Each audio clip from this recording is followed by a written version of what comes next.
Hello and welcome to Author Academia's spoiler section for Throne of Glass. So I want to start off saying that Selena's epic rope dive when they were doing the climbing competition and the tournament was pretty badass, and I think one of the best moments of the book and one of the best moments that shows off her character.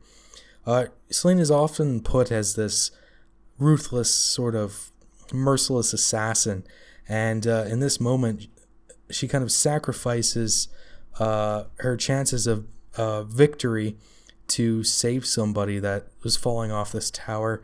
And I think it kind of shows that despite what the rumors say about her, she's kind of actually not a terrible person. And I think that's a really interesting dynamic, and I wish that this kind of thing happened more in Throne of Glass. It's really, honestly, it was the best part of the book for me. That and Selena's conversations with Nemia, who pretended not to understand the language. I thought those conversations were hilarious, especially when they were talking behind the back of other characters who were standing right there. It's just kind of this ironic, humorous moments, and I really like that. For negatives, the Ex Machina ending of the story was pretty disappointing. I wished that there was a different solution that wasn't kind of this magical, cheaty sort of thing that Selena could have used to get out of that kind of final confrontation. I know it kind of ties together the two storylines of the competition and what's going on underneath the castle, but it really wasn't. It didn't jive very well for me. It was just kind of a lame kind of excuse for an ending, which could have ended, a climax, which could have happened in a better way.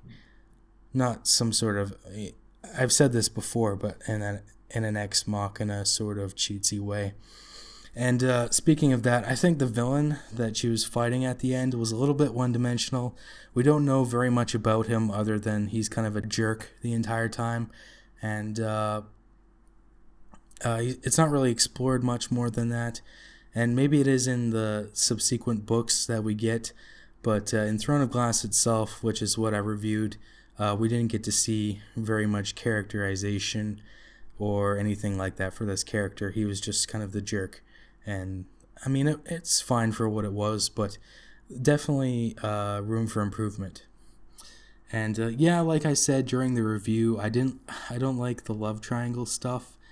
I think there's a group of people that do like that kind of romantic competition sort of thing. When I'm reading books, I kind of like relationships that characters have that are a little bit more maybe dynamic and long-lasting, kind of like the relationship between Percy and Annabeth in the in Rick Riordan's series, where you can definitely tell that the characters like each other, but they never really their relationship doesn't really take off in a romantic way until the two of them save the world 7 different times. So I think relationships like that, where the characters aren't immediately gratified with something, is really nice. And when you have a love triangle, oftentimes there's this kind of artificial tension that's formed between these characters, and I don't think it helps the plot in a meaningful manner.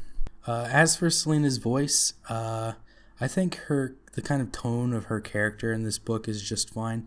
Sometimes characters in young adult fantasy books can take on this really kind of sassy, angsty tone, and lots of readers kind of get distracted by that sort of thing, and it kind of ruins the story for them, or they just get annoyed by the character.